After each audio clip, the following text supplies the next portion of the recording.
Mummy ए mummy mummy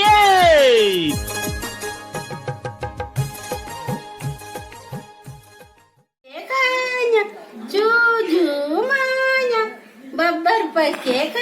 mummy ए mummy बहुत जल्दी कान फाड़ो ना मेरे अरे चूचू लाना मम्मी लाना चूचू कड़े चूचू लाना तू इसी दे लो चूचू ना चूचू चूचू बब्बर पके यार मैं चूचू तो हो जाएगा तुम मैं लाना चूचू है कड़े चूचू दे रहे बुढ़ा वाला कड़े चूचू दे रहे के मैं निकलिया तनी काने सुधा चूचू देता है तू अरे चूचू लाना मोहन से आया तुम लोग खाने नहीं है अरे चूचू लाना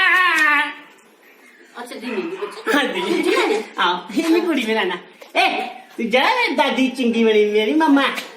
चल लाना तू चूचू देखा चूचू सिर सिर सिर बड़ी मार दी किसने कुटी जय डुगर जय माड़ू दोस्तों मैं थोड़े अपने डुगर का बेटा कुलदीप हंस ते इ'यां गै साढ़ियां जेह्ड़ियां रोज दी वीडियो दिक्खने लेई साढ़ा YouTube चैनल डुगर दा बेटा सब्सक्राइब करो लाइक करो ते रोज साड़ी वीडियो दा आनंद लाओ जय डुगर जय माड़ू।